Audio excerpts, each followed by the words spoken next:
Oh, it's you. What brings you all here? Hey, we're just having a look around. I'm here to update myself on how things are going here. Oh, the Fatui are here too! Let me introduce you. This is Mr. Geraint Snezhevich. He represented the Knave in sending us a large amount of supplies, and is helping with our work. Our residents are hard at work as well. Thanks to everyone, work is progressing nicely. We've lost a lot of people, but we're moving forward. That will have to be enough. Hello, Miss Charlotte. I'm a big fan of yours. I especially like that article you wrote last year about Fontaine's stray cats. Okay. Interesting. But if you don't mind, could you not emphasize our role too much in your report? It's not charity we're doing here. We just happen to share the same interests as the Spina.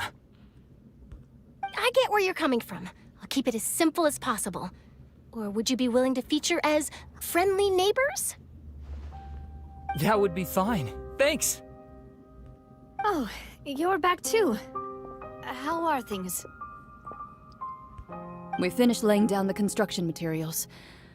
It'll be another hour before the workers are able to go over there. Huh? You're here too, Clorinde? Well, her reputation's greatly risen after that whole duel business with Miss Freminet, so she's here in Poisson to wait out the heat. All right. She really came here to help me out. There's too much to consider in the reconstruction of Poisson. The Spina has need of more decision-makers. And, well, I do already happen to be connected to Mr. Callis. Oh, wait just a moment. Do you mind me asking a few questions? You know, about how you felt before the duel, about what it was like facing down a god. There's lots of exciting material there, I bet. Forget it.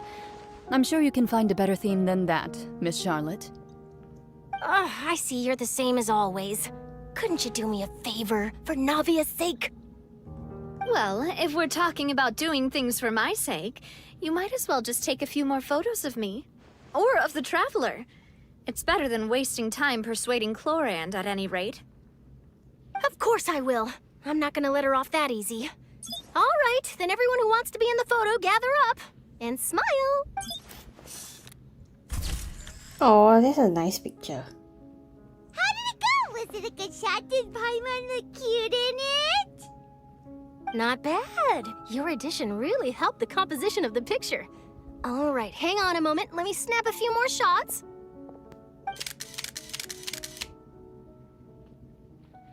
All right, that should do it. I'll be back here later anyway, so let's call it a day. You're very quick. Speed is of the essence when it comes to the news, and freshness is the key. Also, not to brag, but I'm pretty good at building connections. Who knows? I might eventually get that interview with you after all, Miss Clorinde. Wow, you really do have that never say die spirit. I'm impressed. I'll hazard a guess that this is how you got that interview at the Fortress of Meripede. Whoa, you're well informed. Let me make a guess too. I asked Sigewinne, who told Monsieur Neuvillettte, and he told you, right? That's a very complete information chain. In truth, all Monsieur Neuvillettte asked me was, when did the fortress become so friendly towards the media? I told him that it was best not to speak too soon. There's no guarantee that Wriothesley will make a personal appearance. You're right. I've got to treasure every moment I have with them. In which case, I'll be making a move first. Stay safe now. And tell me if you hear anything interesting. I'll treat you to afternoon tea in exchange.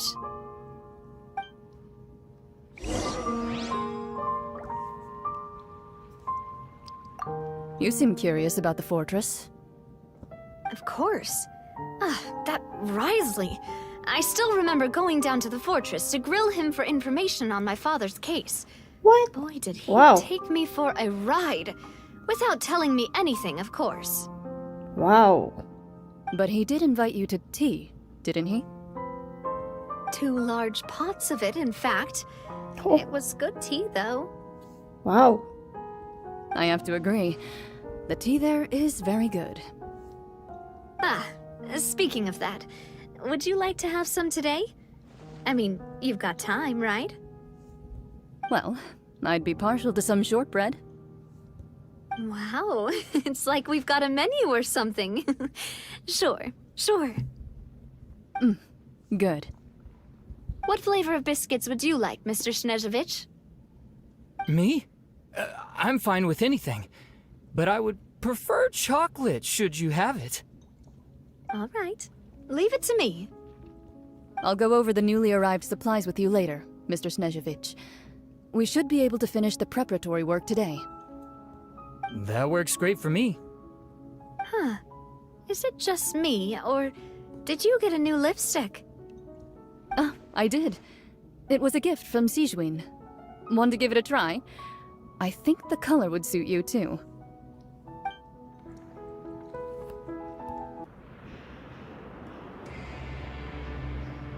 Wow, guess we're here again, huh? There's a real nostalgic feeling to this place. Looks like you've been missing us. Duke!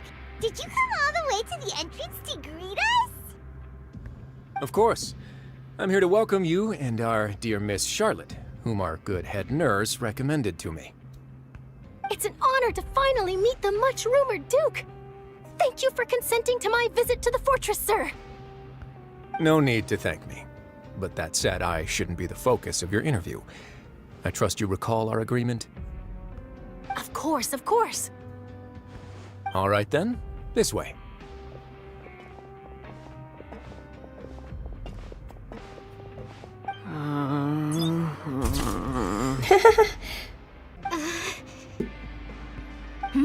Hey, no need to be so nervous.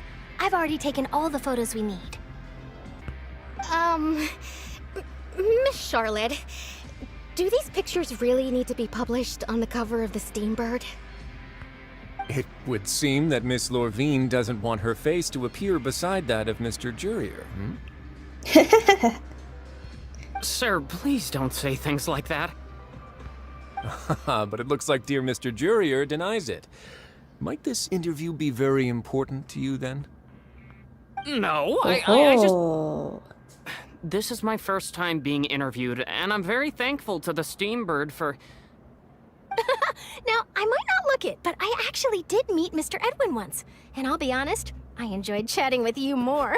You've definitely got more of that genius vibe going on. The boat that brought about a miracle, the ark that saved the people. Why, you recreated a myth back there, like an emissary of legend. Still, if I might ask, where's that flying ship now? Huh! Looks like Charlotte's trying to get herself another exclusive scoop. I have to apologize, but that ship is presently in the bowels of our factory. I'm afraid it won't be easy for you to get a shot of it. Really? Well, then in that case, could I have an interview with you to make up for that loss?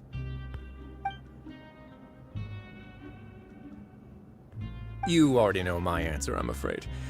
Best you interview our head nurse instead. Or perhaps you'd like to take another photo of this couple of researchers?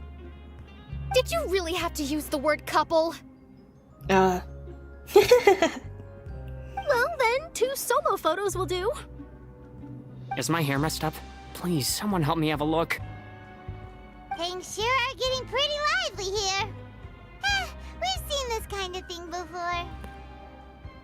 Oh, seems like everyone's here. Would any of you like to try this new drink I came up with?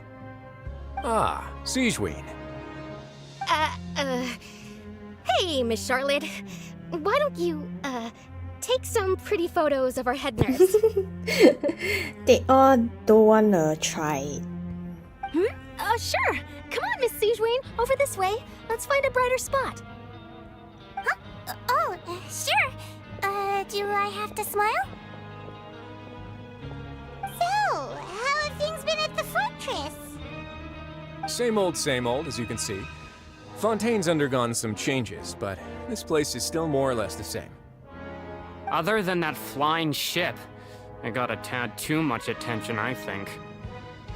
That's why I decided to let the interview go through. We should direct more public opinions toward the behind-the-scenes heroes. Am I right, Mr. Jurier? Miss Lorvine? You're too kind, sir. I believe that you too should have your day in the sun. Not that you would want that, which is a pity. I'll just leave the spotlight to you two.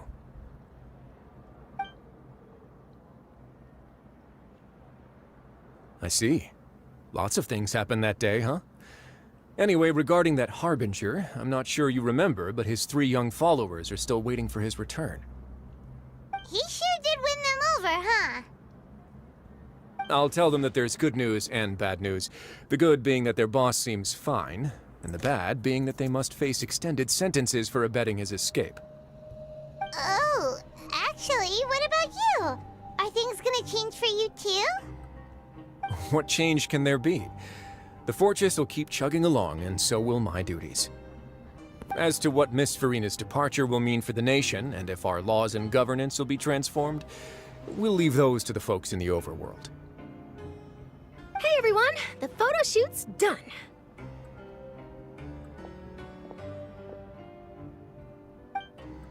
Good.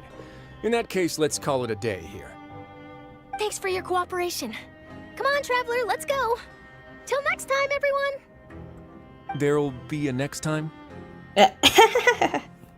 Who knows? I might write a story about the underwater factory next time. Until then. All right. Last stop, the docks. Oh, you know, I'd love to see you in one of Charlotte's photo shoots one day. Is that really necessary? Our line of work doesn't really require much photographing. It's precisely because we don't need the picture that they'll have value as keepsakes. You don't really look all that opposed to the idea, you know. Maybe I'm just happy that I managed to once again avoid the spotlight. I think this interview went well either way.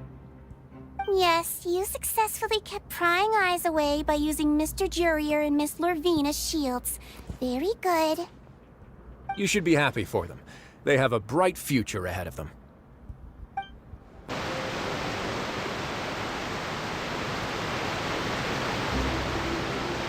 I didn't see them! They really are here! How did you know? Navia mentioned that she stayed in touch with Lyney and the others after working together. Apparently, they've been at the docks distributing these strange pockets the whole time since. Traveler, Paimon. Ah, and Miss Charlotte, too. Would you like a magic pocket? What sort of gadget is it? It's a wondrous bag that can be used to carry many things. The water level has returned to normal, but if you see any of your things floating around, you can use this to carry them. Or you could trick a friend into doing it for you. Trick a friend? I wonder which of my friends would fall for that.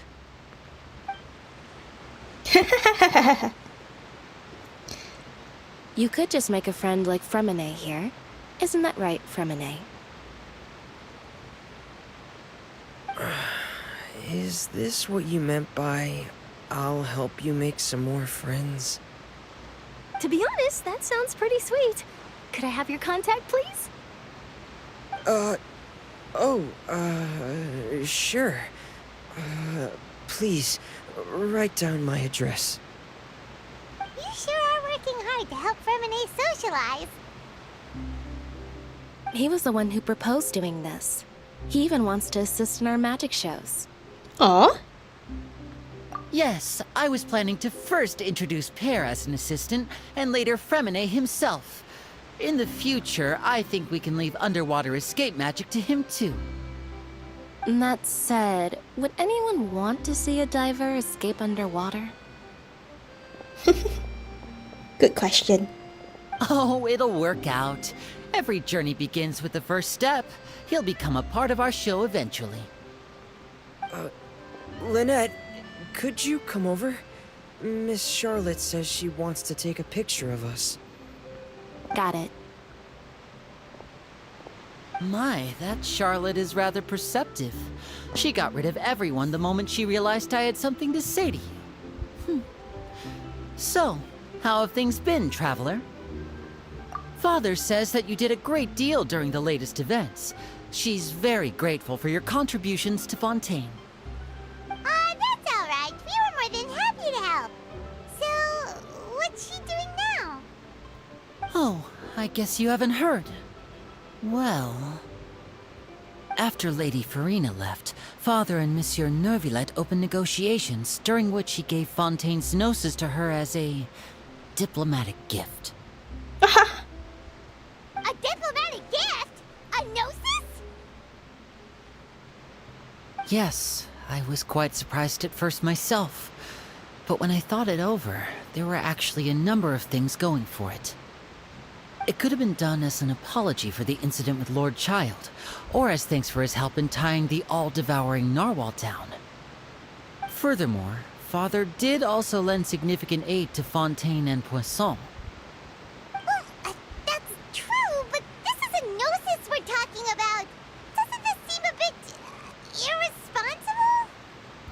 I would agree, but I've also heard that... It seems that Monsieur Neuvillettte has had a significant change of heart regarding the matter. So there's some reason for this that only Neuvillettte knows about? I suspect you'll have to ask him about that yourself. Ah, yes, speaking of which, I did see him strolling around the entrance to the Fortress of Masquerade a while back. Isn't he real busy and stuff? Paimon didn't think he'd have the time for that.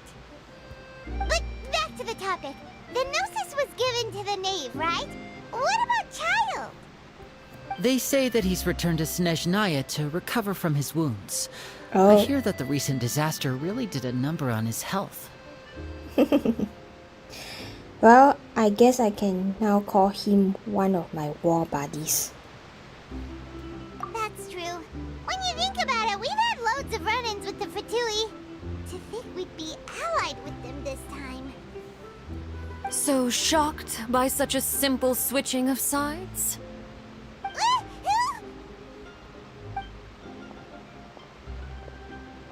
Father! Well, what do you know? Come to the docks to see how my children are doing and meet the Traveler by chance. Please do not pay my accomplishments in Fontaine too much mind. I would have done them regardless. Are you going to take the Gnosis back to Snezhnaya? That is our duty as Harbingers, yes. Don't be too preoccupied with sides. The goal of the Fatui concerns not a single place or person, but the entire world. With such a grand goal in mind, it is inevitable that we must wear many masks. Switching my masks is something I've always done. Well, that depends on many things. No one truly knows what the future holds.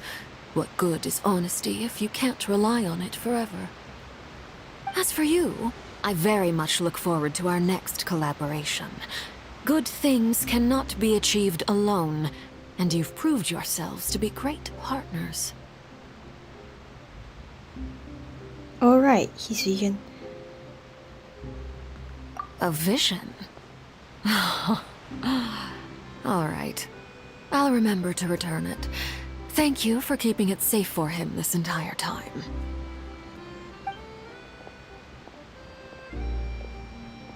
And that's a wrap for me. Huh? You're... Greetings, Miss Journalist. Hello. If I'm not mistaken, there are diplomatic channels I'll need to report to take a photo of you. That is correct. So forgive me, but I will not be able to serve as a subject in your article. However, feel free to write as much as you'd like about our dear magicians and our upcoming rookie talent. I will. The sea breeze is quite pleasant. I shall continue my walk while the weather remains so agreeable. Farewell. Farewell, Father. Oh, she has such an intimidating presence. I didn't even dare to take a picture. Thankfully, I've already wrapped up all my pre-scheduled interviews. Thank you all. This'll be more than enough for me to write about, I'm sure. Don't be too nervous. Why don't you take a magic pocket before you go? Here, Traveler, Paimon, you take one too. To move things about? That's right. Funny. I was giving out magic pockets when we first met too. And what do you know? I'm doing the exact same thing right now. So many things have happened, but the pockets are still the pockets. I guess this must be life. We will all follow our own paths, and serendipity will lead you to your fated friends. All right then. We'll be handing out pockets in some other districts later, so we'll get going now. Have a good day, you two. Well, guess we sent Charlotte off. Shall we go see how Neuvillette's doing? As long as he's not so busy that he doesn't have time to chat anyway.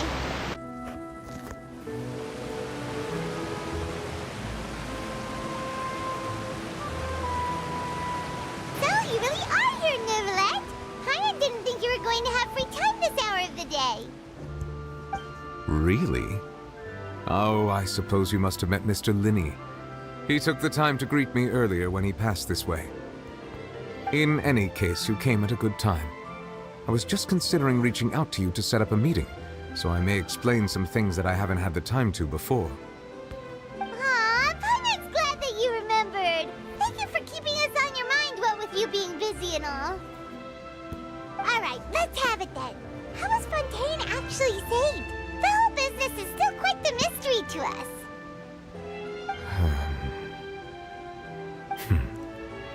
It is strange how words can often leave a bitter taste in the mouth when it finally comes time to say them out loud.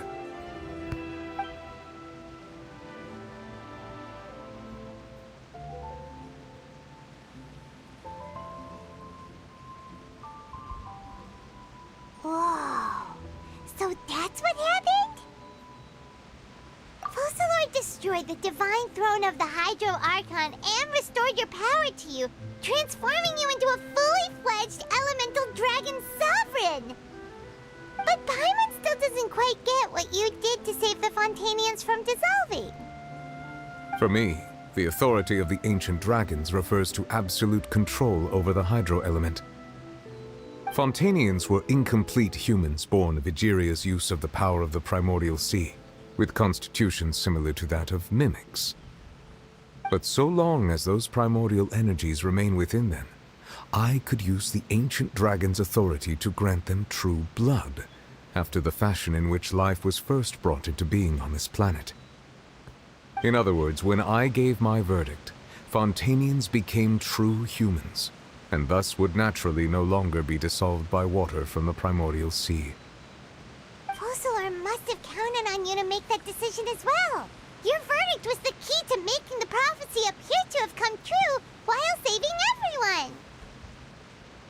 Yeah, and in a manner of speaking, Focalor finally managed to fulfill the original Hydro Archon's wish to turn Oceanids into real people too! It seems from your expressions that you still have more things you wish to ask. Ask away. I will tell you the truth as I know it. I have investigated his case along many avenues, and I have learned that he once fell into an unknown chasm when he was young. There, by chance, he awakened the all-devouring narwhal. But whether it be by sentiment or reason, that should not have been enough to consider him the root cause of the disaster. At most, he would have had tangential liability. As for the judgment passed by the Oratrice during the trial, whether it was due to that liability by association, or Focalor deliberately using him to buy time for us on the assumption that he would be able to hold the creature off, I cannot say. Oh, okay, so it's still a mystery. Guess Focalor had Fontainians in mind the whole time. In the end, it was thanks to her that they finally became real humans. Hang on a second. Paimon certainly got another question. Back when Fontainians hadn't yet become real humans, were the children they had also transformed Oceanids? Life has always flowed like water. Do you recall how Fontainians would often come to the Fountain of Lucine to pray for children? Mm-hmm. It was a tradition. Yeah, Lynette said the fountain is where all the In truth, even those couples did not know that such prayers were no mere custom, but instead a form of ritual. Oh. Those Oceanids who were blessed within the spring water would later descend as new humans in the coming months. Paimon sorta gets it now. Either way, it seems like this ritual won't be of any further use, but it'll probably live on as a local custom. Ask away. I will tell you the truth as I know it. Yeah, about that. Wriothesley said Farina has already left. What's that all about? Ah, Lady Farina. The people are only aware that her death sentence has not been carried out. She abdicated the post of Hydro Archon and left affairs related to that title to me, before leaving the Opera House. I related Focalor's words to her faithfully and completely. After hearing them, she seemed neither saddened nor comforted. She simply said that she was tired and needed to rest.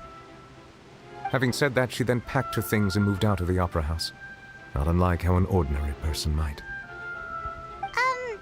But she's still got a place to stay, right? You need not worry.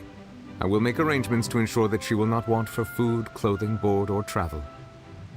In truth, I am somewhat happy for her. The wear and tear on her spirit will, of course, take time to heal. But now that she no longer has to play the role of Focalor the Hydro Archon, she can finally lay down her burdens and lead a normal life. What about you then? What are your plans now that you've regained your full powers as the Hydro Dragon? After Focalor passed on, the Oratrice also ceased to function. This matter will directly affect our trials. After much careful consideration, I've decided to take over its role in our courts. From now on, I shall hear cases and pass verdicts by myself. Looks like you're still considering stuff from the perspective of the Udex, huh? As an elemental dragon, there are indeed many things that I must do. But this power and this duty, in a manner of speaking, you could say that both were granted to me.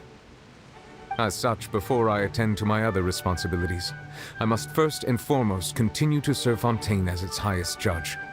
The duty of the Hydro Sovereign and the duty of the Udex shall coexist within my person. Additionally, the Hydro Archon's departure has brought about another problem, which is that the Opera House shall no longer produce indemnitium. That's true. That power was derived from the people's faith in the Hydro Archon, wasn't it? Wait, but the various mechs and machines in the city are all still okay. Where are they getting their energy from? As I am now, I have full command over New Musia, and it can serve as a complete substitute. Another reason why I cannot quite leave Fontaine immediately. Wow. This ancient dragon's authority stuff is really quite useful, huh? Ask away. I will tell you the truth as I know it. Oh, that's right! They say you've given it to the knave as a diplomatic gift or something! Leaving aside their intentionality, the two Fatui Harbingers have indeed done much for us during this crisis. Their sole remaining goal in Fontaine, at least at this point, would seem to be the Gnosis. The Oratrice has ceased to function. The Hydro Archon's divine throne is now no more, and I do not need the Gnosis's power. As such, it has lost all meaning for Fontaine. If the Fatui have impure designs, then we might as well accede to their request now, and avoid unnecessary conflict. What complicated considerations! Paimon thought you were just giving it to them out of gratitude to the knave and as an apology to Child. Ask away. I will tell you the truth as I know it. You will soon be heading to Natlan, I presume? I'm afraid that I have little talent as a travel guide, so all I can do is tell you what I know about that land. As far as I'm aware, Natlan can be said to be a nation of dragons. A nation of dragons? You mean like you? No, I suspect that I would not find myself welcome there. Why not? Unlike ancient dragons such as myself, the dragons of Natlan have undergone long years of development and evolution. Large numbers of them have entered a form of coexistence with humanity. Natlan is also the nation of war. War ravages those lands like an undying flame. There is one other piece of information I got incidentally from my negotiations with the knave that I believe may be useful to you. Oh, can't believe the next stop is Netland. Wow, it's pretty quick. The Harbinger known as the Captain has thrown his hat into the endless ring of war. The Captain. Sounds like a real tough customer. Seriously, everywhere you look, there's a Fatui Harbinger doing their thing. I suggest that you fully prepare yourself before going to Natlan. In the meantime, Fontaine's doors will always be open to you. Ask away. I will tell you the truth as I know it. Hang on a sec. Paimon's still got a question about the Gnosis. When we spoke to Lyney earlier, he mentioned that your attitude towards giving away the Gnosis had clearly changed. We guessed that there might be some reason for it that only you were aware of. No wonder the House of the Hearth is the Fatui's intelligence division. They are certainly sharp. So regarding this specific issue, I was just getting ready to share something with you. What is it? In truth, I exchanged some further words with that lady named Skirk after sending you two back to the surface. It went something like this. Oh. Well, we're going to head topside to see what's going on. You hurry over soon as well, all right, Neuvillettte?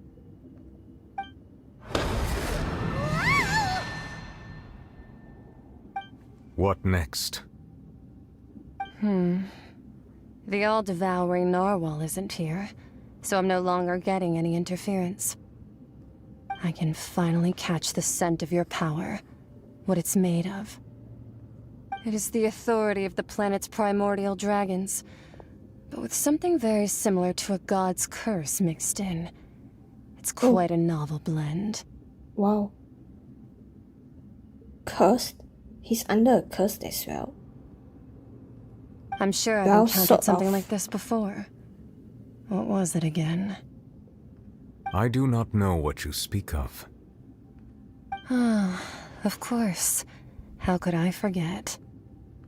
You should have the remains of the third descender on your person, yes? Huh? Remains? I've never heard of any such thing. Excuse me? What did he just say? According to your parlance, I believe it may be called a Gnosis. Well, that much is true. After Focalor's divinity faded, she handed her Gnosis to me. But I fear I have never heard of it described in the manner that you just did. I've been training with my master, the Foul, ever since I was young, and I have never returned to the surface since. So most of the information I possess, I got from him. It is only natural for those who are greater than humanity to possess a different sort of common sense, which is why there are so many problems in our attempts to communicate with humans. Regardless, you should probably get rid of objects of misfortune to prevent any disasters from befalling you. Misfortune? You mean the Gnosis is a misfortune object? To live in itself is a blessing. But once a person dies, the bonds he once had with this world shall all turn to curses. What? What do you mean by that? Yeah, what do you mean? No need to fret. These are just my personal thoughts, and my reason for no longer wishing to return to the surface. This third descender you refer to, who are they? And when did they die? Master never mentioned them to me. Perhaps it just wasn't that important for me to know. If you're interested, though, I could ask him. I'll be sure to pass the answer on to you next time. Next time? You believe we will meet again? I do. Wait. I have a disciple of my own, don't I? He can be the messenger then. That's what she told me. Whether it would prove useful or not, I wanted to pass that information on to you. The remains of the third descender? So that's what the Gnosis actually are. Paimon just thought they looked like chess pieces. How could they be a person's remains? All the same, assuming that there was no misunderstanding or special metaphor at play, that is what she meant to say. And she said that it would bring misfortune and that you should check it, which is why you gave it to the Fatui. If she speaks the truth, then I would simply be putting Fontaine at unnecessary risk by keeping it here.